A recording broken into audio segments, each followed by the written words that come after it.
Good evening to all. Today we are going to discuss about the sizing of hydrodynamic bearing, or we call design of hydrodynamic bearing. So this is again interesting topic. So let's stay with this video. So the design and sizing of journal and thrust bearing is based on the journal bearing acceptable criteria and thrust bearing acceptable criteria. So for finding the geometry of this bearing, journal bearing, we have to use the criteria number one, that is L by D ratio, and specific load criteria for journal bearing. Similarly, for finding the geometry of thrust bearing, so you need to use specific load criteria, and for finding the speed, what is maximum allowable speed, you need to use this criteria, the journal bearing surface speed criteria. Similarly, for thrust bearing, we have to use thrust bearing surface speed criteria, and then we have to compare these two speed, and whichever is the minimum is considered the maximum allowable surface speed or maximum allowable speed of journal and thrust bearing. So let's understand this sizing of bearing through an example. So hydrodynamic bearing has to take a load of radial force and thrust force, which are 12,500 Newton and 14,000 Newton respectively. So size the bearing of for the above application.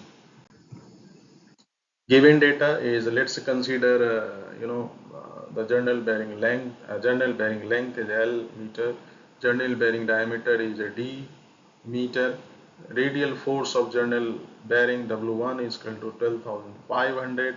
Thrust force of journal bearing W2 is 14,000 Newton, and allowable specific load of journal bearing F1 is 24.8 bar, and allowable speed for thrust bearing F2 is 24.8 bar.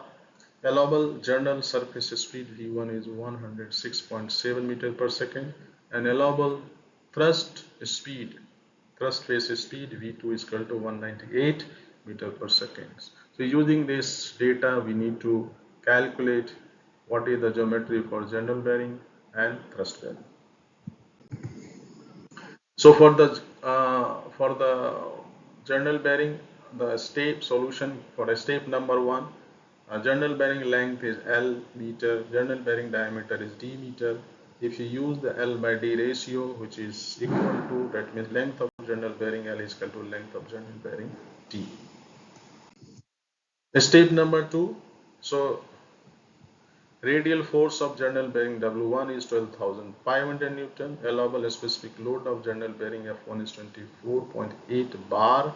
So specific load of journal bearing F1 is equal to journal radial force W1 divided by journal projected area A1. And journal projected area A1 is equal to L into D, but L is equal to D, we know. So journal projected area A1 is equal to D into D. So specific load of journal bearing F1 is equal to W1 upon D into D. So 24.8 into 10 to the power 5, it is multiplied 10 to the 5 to convert bar into Pascal, and then which is equal to 12,500 divided by D square. So D is equal to a square root of 12,500 upon 24.8 into 10 to the power 5, and which is coming as D is equal to 0.071 meter. So this is the minimum journal bearing diameter, 0.071 meter. So higher diameter is selected or acceptable. Minimum journal bearing length L is equal to D, which is 0.071 meter. So again, higher journal bearing length is acceptable. Now step number 3, allowable journal surface speed V1 is equal to 106.7 meter per second. Journal bearing surface speed V1 is equal to pi d N1 upon 60. So maximum journal speed N1 is equal to V1 into 60 upon pi into d. So maximum journal speed after putting all the value, which is coming as 28,704 rpm. So this is maximum journal speed. So lower than above journal speed is acceptable. So less than 28,704, the speed is also acceptable. Now thrust bearing sizing. So step number 1, let's assume the thrust bearing inner thrust face diameter, which should be greater than journal diameter. Let's say d1 is equal to 0.1 meter. Since the journal diameter is 0.071 meter, so I have selected higher than this. And say thrust bearing thrust face outer diameter is d2 meter. So thrust face of thrust bearing W2 is 14,000 Newton, and allowable specific load of thrust bearing F2 is equal to 24.8 bar. So thrust face specific load F2 is equal to thrust force W2 upon thrust face projected area A2, but thrust face projected area A2 is equal to pi by 4 d2 square minus d1 square. So thrust bearing specific load F2 is equal to W2 upon pi by 4 into d2 square minus d1 square. Again 24.8 into 10 to the power 5, because we have to multiply 10 to the 5 20 to the 5 to convert bar into Pascal, is equal to 14,000 divided by pi by 4 d2 square minus 0.12 square bracket close. So on solving you can get d2 is equal to 0.131 meter. So this is the minimum thrust bearing thrust face outer diameter, d2 is equal to 0.131 meter. So higher thrust bearing thrust face outer diameter is also acceptable. Now step 2, allowable thrust surface speed V2 is 198 meter per second, and thrust bearing thrust face inner diameter we knew d1 is equal to 0.1 meter. Thrust face outer diameter d2 is equal to 0.131 meter. So thrust face average diameter is equal to 0.5 of d1 plus d2, which is coming as 0.1155.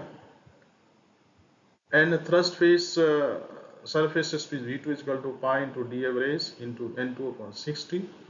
So maximum speed of thrust bearing N2 is equal to V2 into 60 upon pi into d average. So inserting all the data, you will get maximum speed of thrust bearing N2 is equal to 32,726 rpm. So acceptable maximum speed of journal and thrust bearing is a minimum of N1 and N2. N1 is 28,704 and N2 is 32,726. So minimum is 28,704. So this is a maximum acceptable speed for journal and thrust bearing. So lower speed than 28,704 is also acceptable. Now, journal and thrust bearing data or geometry. So for journal bearing, minimum journal diameter is D is 0.071 meter. Minimum journal bearing length L is 0.071 meter.